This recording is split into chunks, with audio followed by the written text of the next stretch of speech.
விஜய் காட்டும் அவசரம். பனையூரில் நடப்பது என்ன?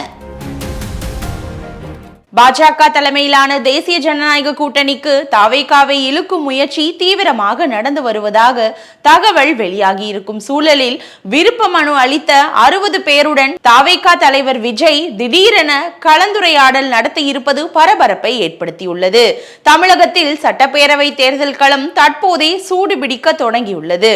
பல மாதங்களாக காங்கிரஸ் தங்களது கூட்டணிக்கு வரும் என எதிர்பார்த்து காத்திருந்த தமிழக வெற்றி கழகத்துக்கு இறுதியில் ஏமாற்றமே மிஞ்சியது. இதனால் அப்செட் மனநிலையில் இருக்கும் விஜயை தேசிய ஜனநாயக கூட்டணிக்குள் இழுக்கும் முயற்சிகள் தீவிரமாக நடந்து வருகின்றன. இப்படியான பரபரப்பான சூழலில்தான் சட்டப்பேரவை தேர்தலில் போட்டியிட விருப்பம் தெரிவித்த நிர்வாகிகளுடன் விஜய் செவ்வாய்க்கிழமை நேரடியாக கலந்துரையாடினார். சென்னை கிழக்கு கடற்கரை சாலை பனையூரில் உள்ள தமிழக வெற்றி கழக அலுவலகத்தில் இந்த சந்திப்பு நடைபெற்றது. முதற்கட்டமாக 60 நிர்வாகிகள் இந்த சந்திப்பில் பங்கேற்றனர். முதலில் டி நகர் தொகுதியில் போட்டியிட விருப்பம் தெரிவித்திருந்த கட்சியின் பொதுச் செயலாளர் ஆனந்திடம் விஜய் நேர்காணல் நடத்தினார். அவரை தொடர்ந்து மற்றவர்களிடமும் வரிசையாக பேசினார்.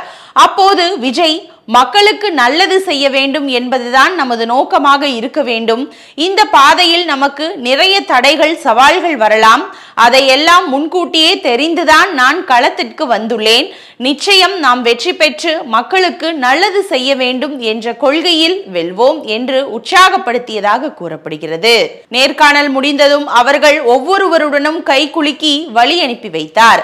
வெளியே வந்தவர்களுக்கு அவர்கள் போட்டியிட விரும்பிய தொகுதியின் பெயருடன் கூடிய பிரத்யோக பை ஒன்று வழங்கப்பட்டது. அதில் தேர்தலில் எப்படி பணியாற்ற வேண்டும் என்பது உள்ளிட்ட முக்கிய விவரங்கள் அடங்கிய கையேடு இருந்ததாக கூறப்படுகிறது. அடுத்தடுத்த நாட்களில் மற்ற தொகுதிகளுக்கான வேட்பாளர்களையும் அழைத்து விஜய் பேச இருக்கிறார். இந்த திடீர் நேர்காணல் குறித்து பேசுவோர் திமுக கூட்டணிக்கு காங்கிரஸ் சென்ற பிறகு விஜய் வருத்தத்தில் இருப்பது உண்மைதான். இந்த சூழலை பயன்படுத்தி தேசிய ஜனநாயக கூட்டணிக்கு அழைப்புகள் வருகின்றன. ஆனால் இதை ஏற்றுக்கொள்ள விஜய் தயாராக இல்லை. இதற்கிடையில் கரூர் விவகாரம் தொடர்பாக சிபிஐ விசாரணைக்கு டெல்லி அலுவலகத்தில் ஆஜராகுமாறு விஜய் தரப்புக்கு சம்மன் அளிக்கப்பட்டது. அங்கு சென்றால் தேவையற்ற அரசியல் விவாதங்கள் எழும் என விஜய் தரப்பு கருதுகிறது. எனவேதான் இந்த வேட்பாளர் நேர்காணல் அவசரமாக திட்டமிடப்பட்டது. இந்த வாரம் முழுவதும் கட்சி நிகழ்ச்சிகள் தொடரும். பின்னர் மார்ச் அமாவாசை தினத்தன்று 234 தொகுதிகளுக்குமான வேட்பாளர் பட்டியலை வெளியிட்டுவிட்டு அதன் பிறகு விஜய் டெல்லி செல்வார் என்று தெரிவித்தனர். தாவேகா இணை பொதுச் செயலாளர் நிர்மல்குமார் இது குறித்து பேசும்போது, நாங்கள் பாஜக கூட்டணியில் இணைய போவதாக வெளியாகும் தகவல்கள் வெறும் யூகங்களே. அதிகாரப்பூர்வ அறிவிப்பு ஏதேனும் இருந்தால் அது தலைமையால் முறைப்படி அறிவிக்கப்படும். தகுதியான வேட்பாளர்களை தனித்தனியாக அழைத்து தலைவர் நேர்காணல் நடத்தி வருகிறார். இது முடிந்ததும் முழுமையான பட்டியல் வெளியாகும் என்று அவர் தெரிவித்தார். அதே வேளையில் பாஜக மாநில தலைவர் நயினார் நாகேந்திரன், எங்கள் கூட்டணியில் புதிய கட்சிகள் வரலாம். விஜய் எங்கள் கூட்டணிக்கு வருவது குறித்து கருத்து கூற முடியாது. விஜய் தங்களுடைய கட்சியின் கொள்கை என்ன என்பதை தெளிவுபடுத்திவிட்டு கொள்கை எதிரி பாஜக என கூறட்டும்.